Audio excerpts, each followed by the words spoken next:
So the subject is the difficulties practicing Buddhism or religion. Buddhism, not religion. Religion is very easy to practice, but Buddhism definitely very, very difficult. There is no doubt whatsoever. If it is very easy, it is not Buddhism, but something else. This is the nature of Buddhism.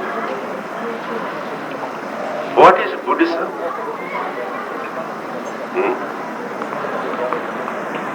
I think all of you know that the Buddha did not speak English to use the word religion or Buddhism. So what did he preach? He preached the Dhamma. He used the word Dhamma. For that, we use another word according to our convenience. Buddhism or religion. What is the meaning of Dhamma? Any idea? What do you think about that? Any meaning? The Dhamma taught by the Buddha. So what is the meaning of Dhamma? Truth. That's right. Dhamma means truth. So truth is the most difficult thing to find out and the most difficult thing to practice. That is why we experience difficulties to practice. This problem the Buddha realized after gaining his enlightenment. Before that he also never knew. After gaining his enlightenment, he wanted to survey the mentality, the understanding capacity of the human mind. Then he realized, actually he is going to waste his time. Human minds are clouded, deluded, misled. And it's very difficult to grasp, to understand the truth. So when he was thinking how to impart this Dhamma to others, the book says whether it is true or not, it is immaterial to us. Mahabrahma, one of the powerful devas of God in India at that time, appeared and requested. He said, please don't think like this. At least there may be few who can understand.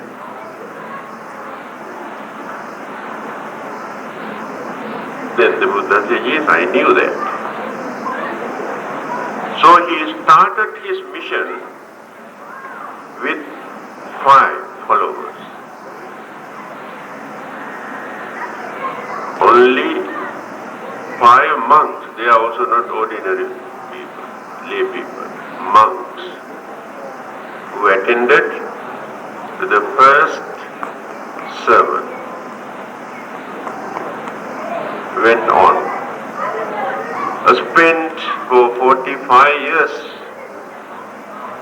visiting all over the country, approaching all sorts of people. And there was a very big opposition party because he has revolutionized the whole religious system in India. There were more than 62 religious groups in India,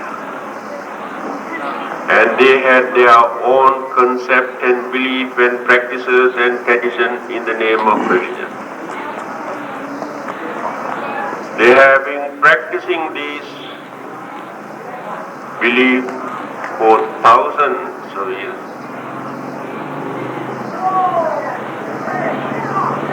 Mr. Nehru, the former Prime Minister of India, has mentioned this in his book, Discovery of India. He says, when you study the way how Buddha has conveyed his message to others by revolutionizing existing religious system, belief and practices, I really cannot understand what sort of courage and knowledge he had to point out directly that these beliefs, these practices are wrong. Or they knew the Buddha's attitude. Because he never tried to please, to console people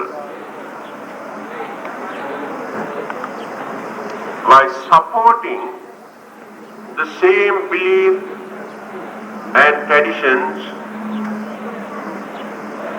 that they have been practicing as religion. His duty was to reveal the truth, that's all. Whether people can understand or not, whether they can appreciate or not, whether they like or not, his duty is to reveal the truth. But today, all over the world, there are many intellectuals who can appreciate, who can understand what the Buddha has said 2,500 years ago.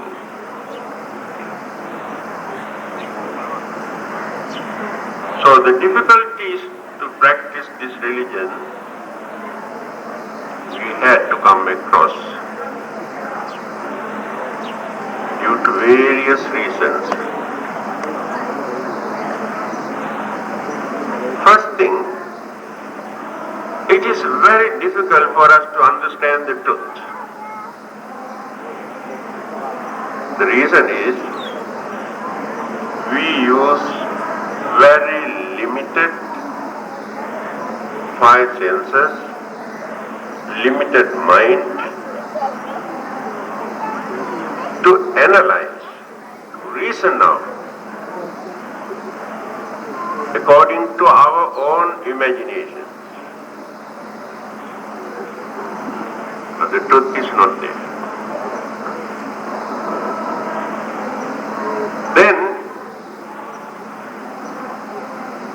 former belief, preconceived ideas that we have been maintaining in our mind contradict with the ideas given by the Buddha. That is the main reason why it is difficult for us to appreciate, understand and practice. Unless and until we withdraw certain former belief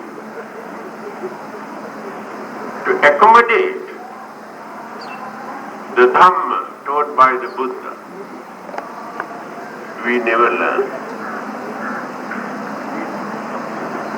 So learning means unlearning what you have learned earlier. Otherwise you never learn. You cannot accommodate both together. Conflict, contradiction always take place in the mind. So we must learn how to face facts in our life. This is one reason. Second reason, certain traditions and customs that we maintain as our culture, few thousand years.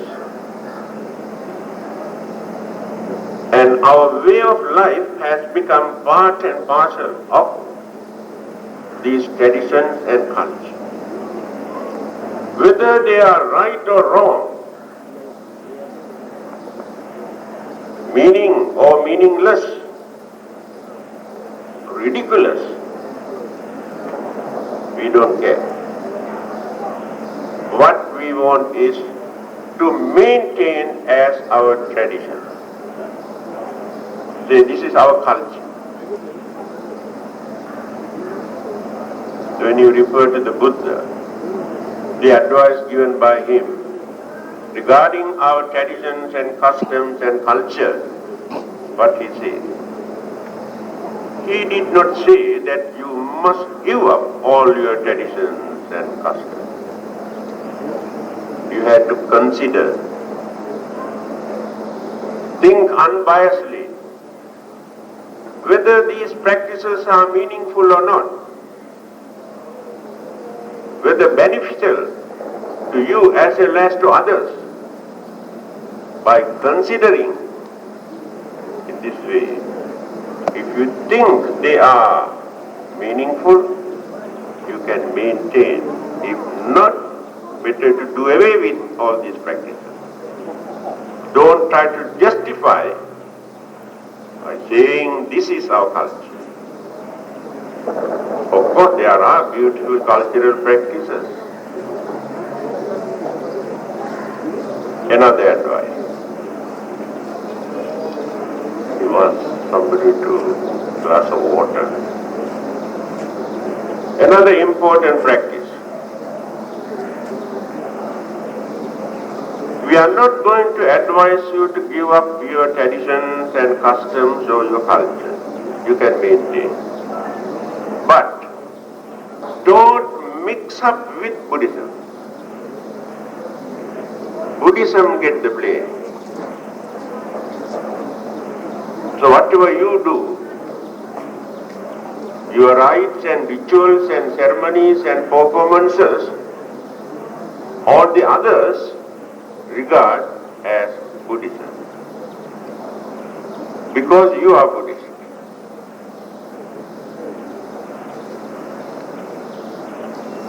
So you had to separate these two.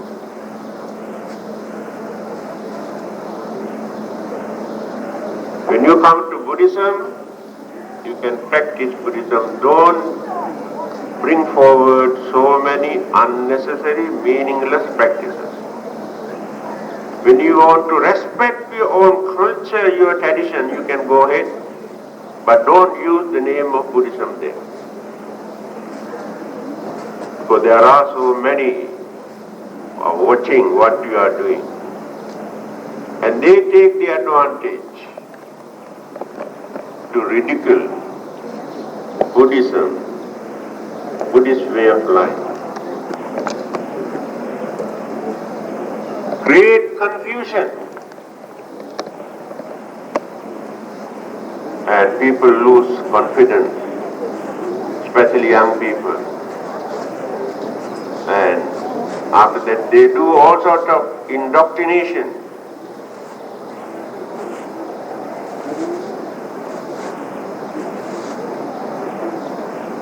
Poor Buddhism is affected.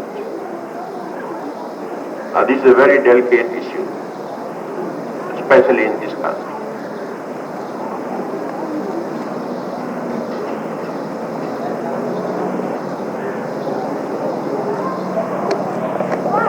Religious way of life and worldly life. These two things are two different lines.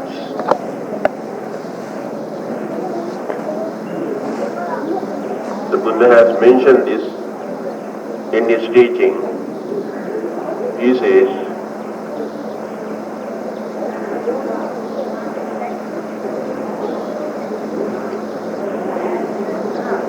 Anya hi labhopanisa, anya nibbanagami. Your worldly life, that's one thing. As lay people, householders, or married people, you have so many commitments, duties, obligations, responsibilities. Then when you come to practice religion, there will be a lot of problems. This is the danger or uncertainty of a worldly life. Sometimes you have to do certain things which you have learned your religion that it is wrong. From the religious point of view, it is wrong. But you have no other choice. For your survival, these things are wrong practices. Now this is the biggest problem. Then what are you going to do? Are you going to give up your religion? Difficulty of practicing Buddhism here. You experience. Now, an honest man cannot do any business. Otherwise, no profit.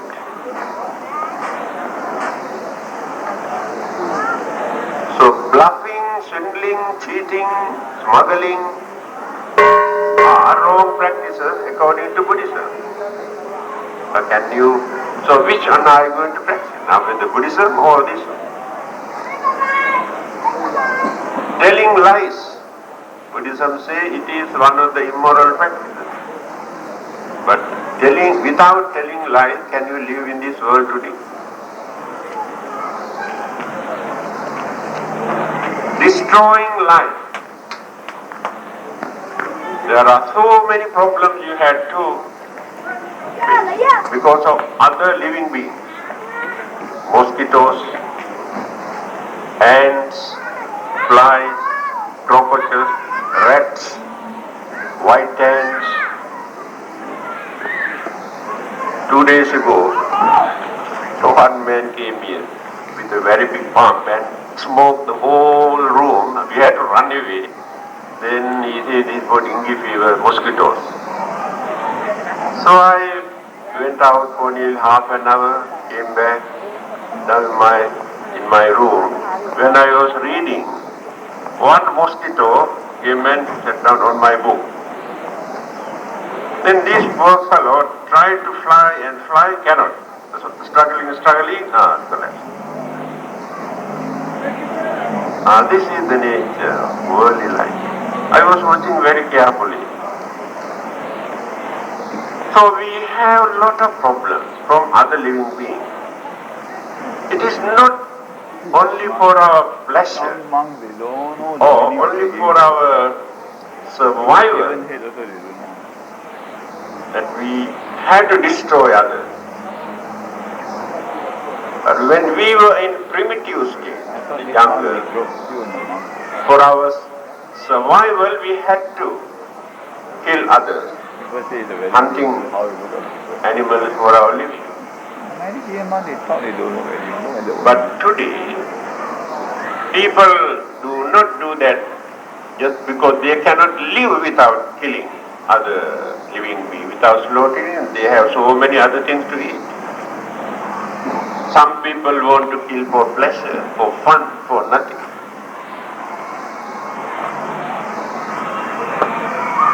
Then, by knowing this problem, the Buddha has given a simple advice for you not to create any disappointment in your mind. He says, Household life is a very big battle. It is difficult for a layman to be a perfect religious man. It is impossible because of the commitment. Then what do you have to do? You must have certain principles, not all at the same time. Let us take 5 principles. So how many Buddhists are there in this world who can observe all the 5 precepts without violating any of them? I don't think even single. So your duty is this. You should not justify. By violating, you should not say, oh, there is nothing wrong. Then you mislead others. You have to tell like this. I know it is wrong. I try my best to avoid, but under certain circumstances I had to do that. There is no other choice. I try my best again, not to repeat. That is a very good attitude. This is the practical method. Don't try to pretend to show others as self-hypocrite. You can understand what is right and what is wrong. Try your best as much as possible.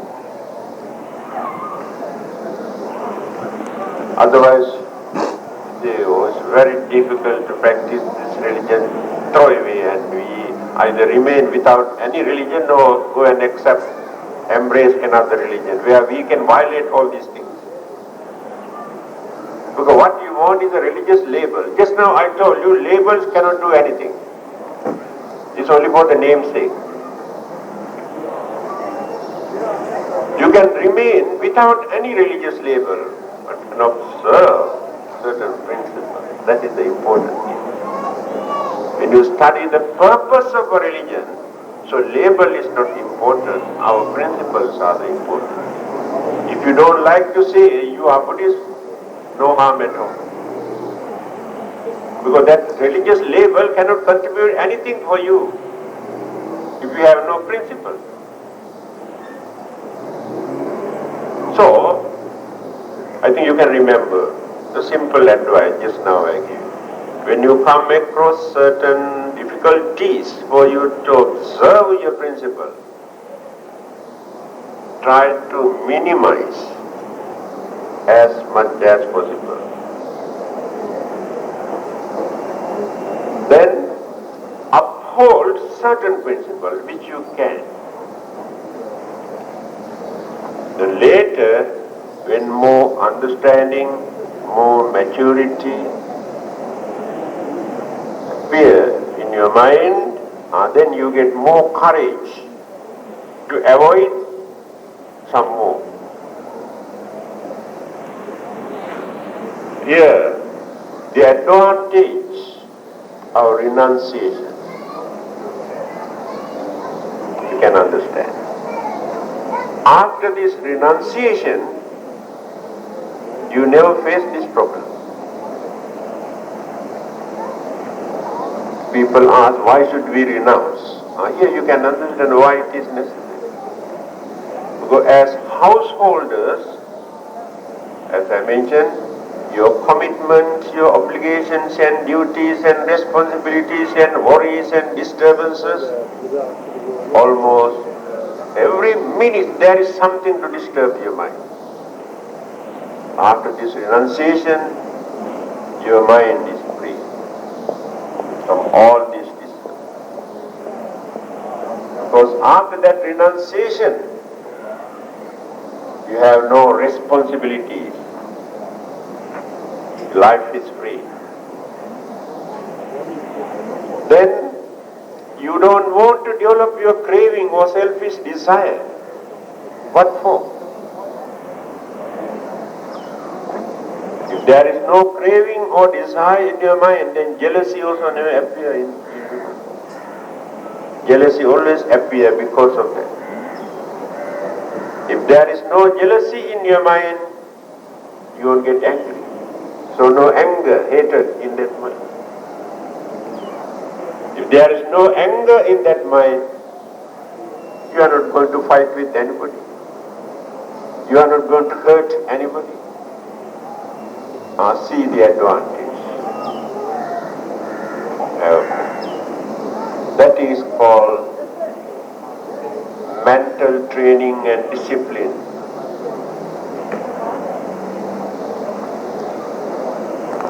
As lay people, you should not try to observe the religious principles the Buddha has prescribed only for the monks. This is another mistake. I have seen some people try to observe certain things. They have gone beyond their limit. And their way of life become nuisance to others in the society, in their family. They are regarded as eccentric, extremist. Don't go to that extreme.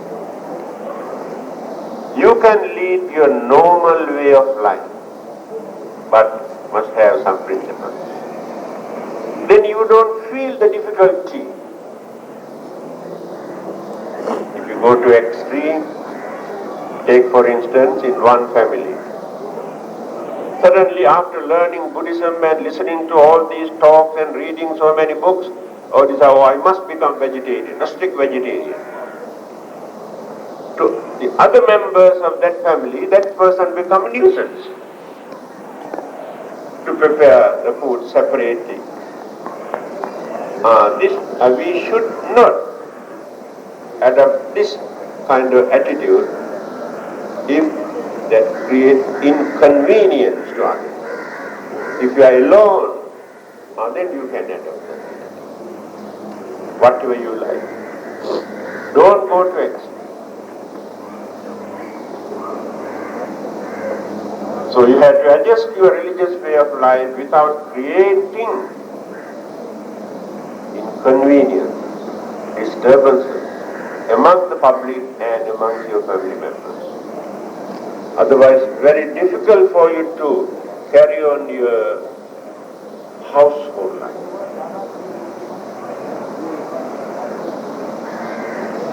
Then,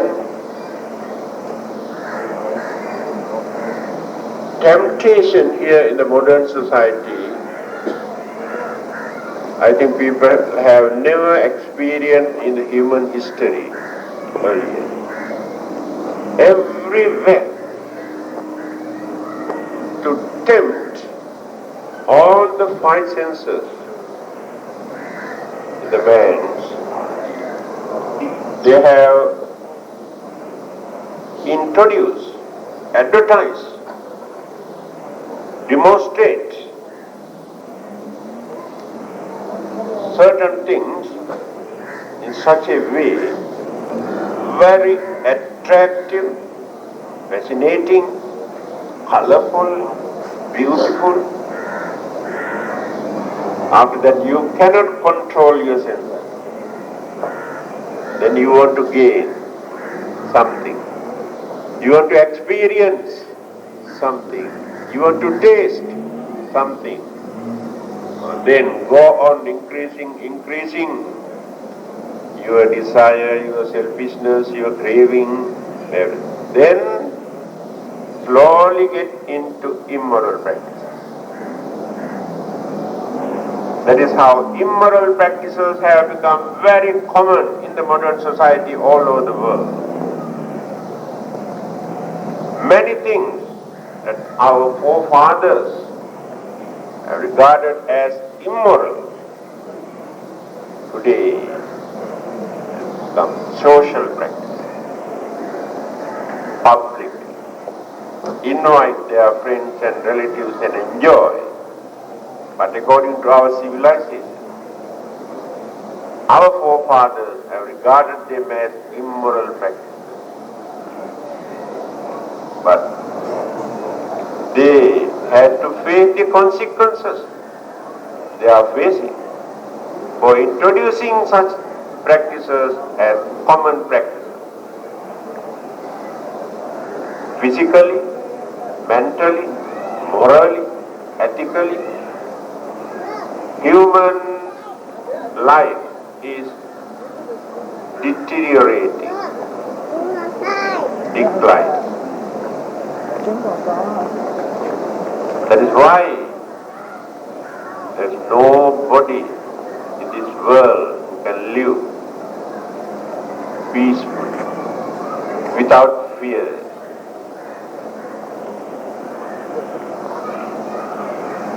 Today, man is scared of man. Man is not scared of animals or devils or ghosts today. Cannot trust human beings. Cannot associate with them without fear, without suspicion. Cannot trust them. Then, where is the mistake? Although we live together, each and every person feels some sort of loneliness. Why? We cannot trust the other person. When I am alone in my room, I don't feel loneliness. I feel very happy. And when I am in the society with the others, with the public, I feel loneliness. I feel I am alone there. Because I cannot trust. Fear, disturbances, insecurity, embarrassment. This is the nature of our human life.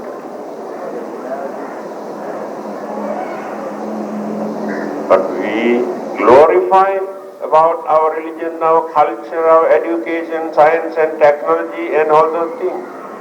But the human mind is completely polluted.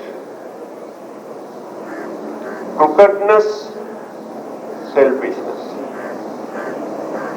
These two things have occupied the mind,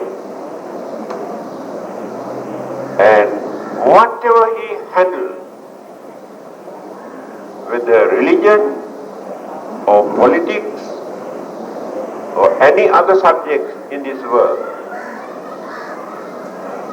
man's crookedness and selfishness are there.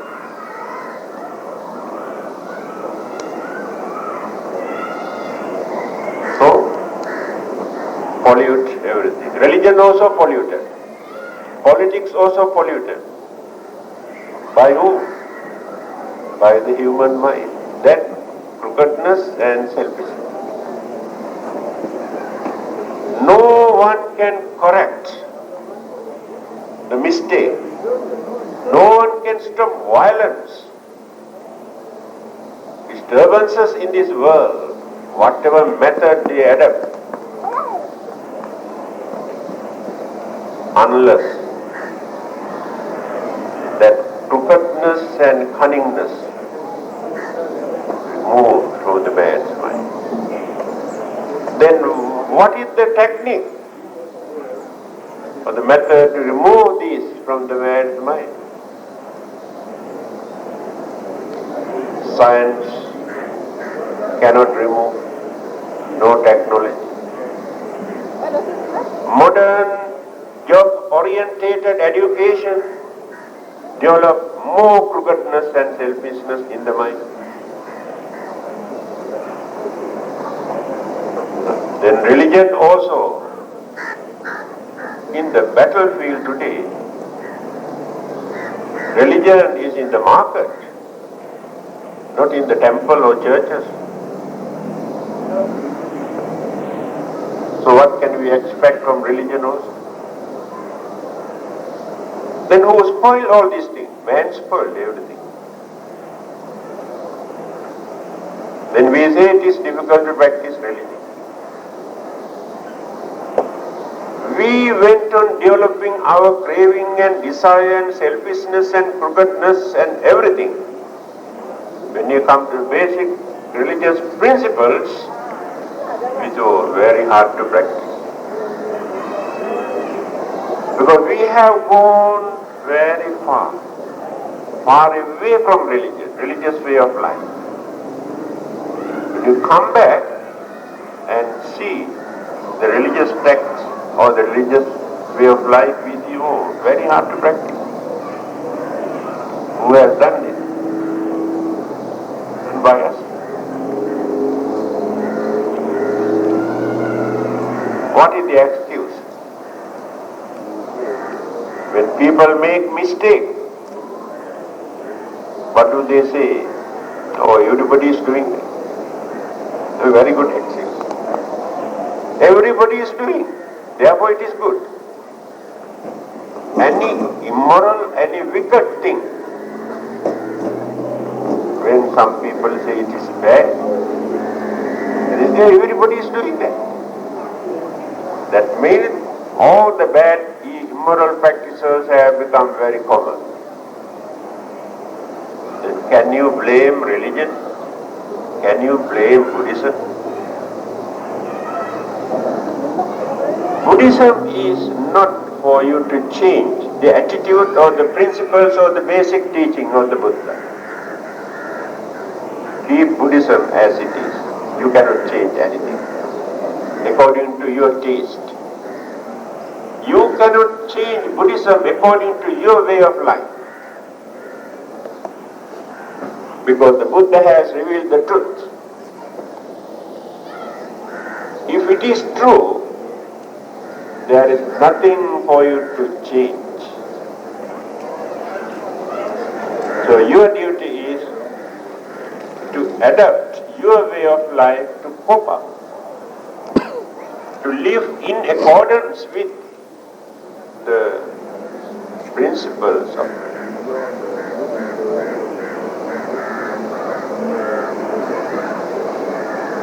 then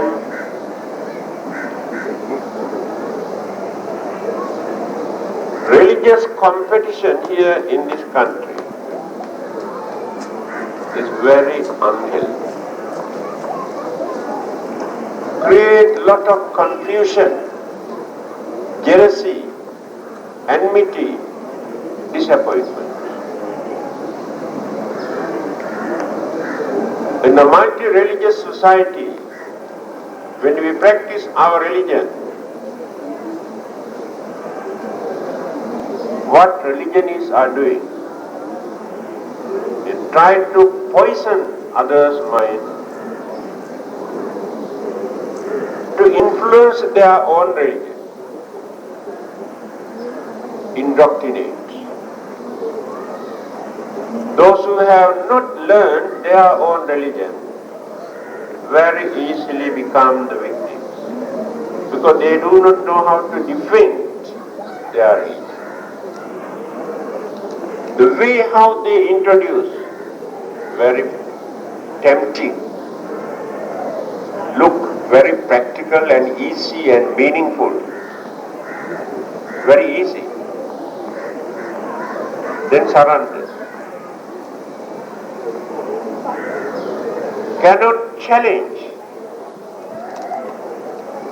Now as Buddhist, you have no chance to learn your own religion when you were young. In the school also, you never had the opportunity. At home also, the knowledge of religious knowledge of your parents also, only traditional practice. And in the temples also, no facilities for you to learn Buddhism. So many temples, so many monks, so many activities, so many ceremonies, but no place to go and learn your own religion. You spend millions of dollars to organize, to build up buildings, pagodas, images, but no place to go and learn your own religion. And certain monks also have not learned the value of religious education. They think Buddhism means worshipping and praying and offering, that's all, and chanting. Then very easily all the other religionists who are well trained, they know how to approach you, how to catch you. They can ridicule and condemn you. You can worship that idol, this idol, who's going to save you, how can you go to heaven, what will happen to your soul when you die? You have nothing to say. Because you never had your knowledge. Now this is another big problem to practice your religion. And your children, you take so much of trouble to educate your children, sending them to school, arranging private tuition, day and night, concentrate too much. When you ask, why not you send your children to Sunday school at least for 2 hours to learn religion? Oh, no time, very sorry, no time. They are very busy. So you give them education like this. After that they go and join with all sort of bad hats and bad companions, learn all sort of dirty, wicked, immoral things, become drug addicts and this and that. Then come and please pray for my child, he is in trouble now. They never realize all these things. Why religious education is important when they are young. Later you cannot adjust, you cannot change their mind. Very stiff, very stubborn, skeptic. Then another problem. This problem mostly in this country. Many other countries are free, like Thailand, Burma, Sri Lanka, Japan, and some other countries are free. In Malaysia, we are facing a very big problem. When we come to practice Buddhism, what is that? Buddhism in Malaysia is a mixture of so many traditions and culture and belief and practices. Chinese Buddhism, Indian Buddhism, Sri Lankan Buddhism, Thai Buddhism, Burmese Buddhism, Japanese Buddhism, now Tibetan Buddhism. So how many Buddhism? You have mixed up all those things, you have created a concoction of all these things and practice as your religion. You know all these things but still do not know what is Buddhism. Now this is a very big problem. And some people say, after all these are Buddhist schools, we must respect, we must practice, we must follow. Right. When you are sick, you know how to value medicine. Medicine is medicine. Buddhism is Buddhism, whether it comes from Ceylon or Burma or Thailand or China. Buddhism is Buddhism. Medicine is medicine. So you go to a Western doctor, get some tablets and this and that. Then you go to Chinese sensei, get one big packet of medicine. Then you go to Indian doctor, Ayurvedic, and another packet of medicine. Then you go to local Bomo and get another big packet and put all these two together in one pot and boil and drink. And see what will happen to you. Whether you can get cleared your sickness or not. My dear friend, you must have one method, one system, one principle to practice a religion. Otherwise, you are at lost. Later you lose your confidence, create confusion, and you don't know which method, which way to go. You can say, oh, I know everything. In this country, again, so-called Buddhist masters, gurus and teachers come from different countries and talk about Buddhism. They talk Buddhism according to the environment, situation, culture, practices, belief in their own country. They do not know what is happening, what is the situation in this country. They create more confusion amongst all these innocent people. And these people think they are very learned, they have mastered Buddhism. They create confusion. These are the problems we are facing to practice religion. If you want to practice Buddhism, forget about Chinese Buddhism, more Indian Buddhism, more Ceylon Buddhism, more Tibetan Buddhism. Completely forget all these names. Must never talk, oh, this is Tibetan Buddhism, or this is Chinese Buddhism. Buddhism is Buddhism. So you must learn the teachings of the Buddha.